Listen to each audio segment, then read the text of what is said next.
So we are going to do some aspirational examples, but what we want to do first, because the aspirational examples are optional, is that we want to make sure that you are able to ask questions of me and Henrietta and Rob, just sort of open forum of anything that's come up, that anything else that you want to talk about, any other particular strategies you want to talk about. And then after that, I'll show you a couple of aspirational examples where you're like, can we do stuff like that? And it's, yes, we can. So, yes? So your development process is basically half a year. 6 months, correct, 25 weeks. Right. So except for the people that have to do it. Except for the people who unfortunately are a little in pain. Right. So John, maybe this is a question for you. Is it a traditional SME syllabus contract that people get to work over that year? How is that being worked out? For the instructional designing work? Yeah, so in other words, you're working for a half year to develop a class. Is that our traditional SME agreement that we're going to be using, or how is that? I think they're talking about incentivizing.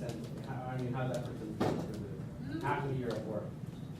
If the dean wishes to incentivize you and use this subject matter expert agreement, I'm talking about this current fiscal year, they could do that, but the other question that you have to ask is whether or not the revision to that course is built into or is an expectation of your current load sheet if you're a full-time faculty.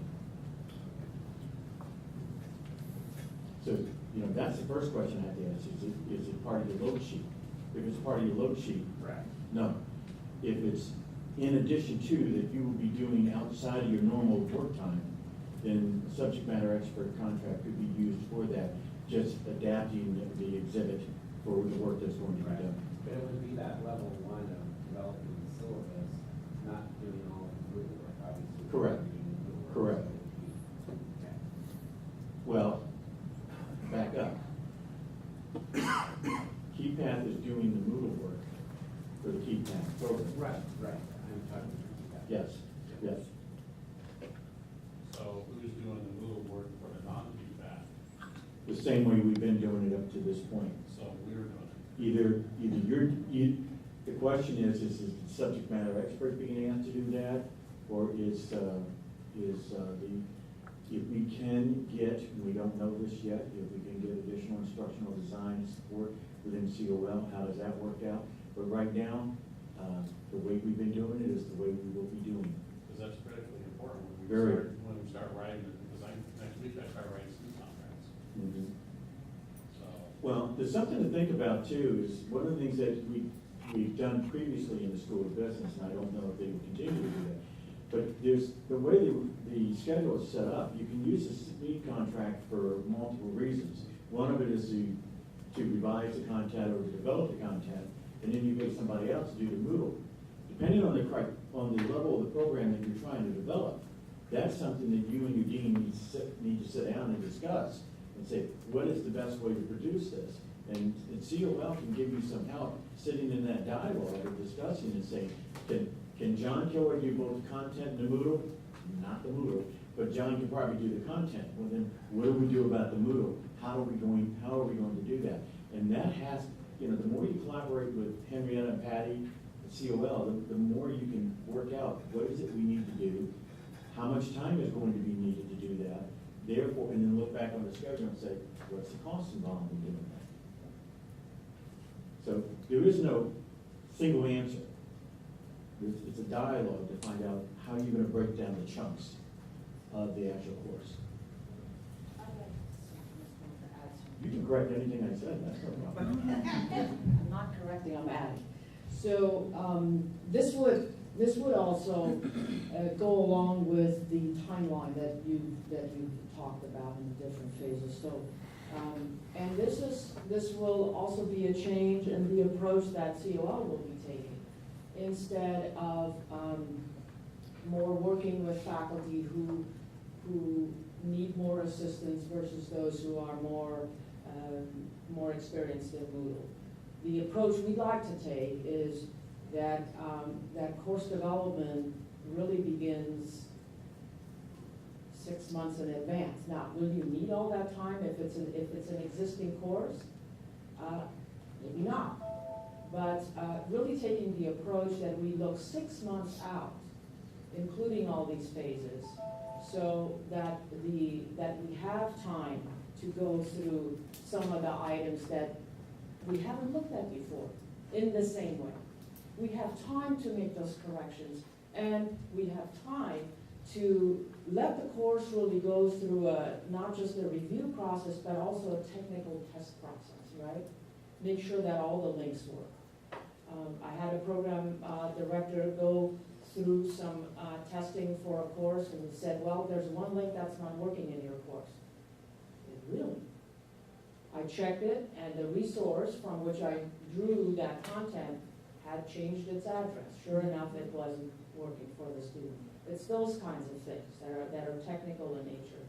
And so that's the approach we also want to take, is to be thinking further out in advance, and then having that be guided by the course launch date rather than who needs what. Really, the activity and resources will be guided by the launch dates in each of the sessions.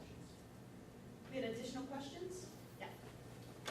I have never been a fan of the discussion board as a student and then now, and so you piqued my interest with this voice thread thing.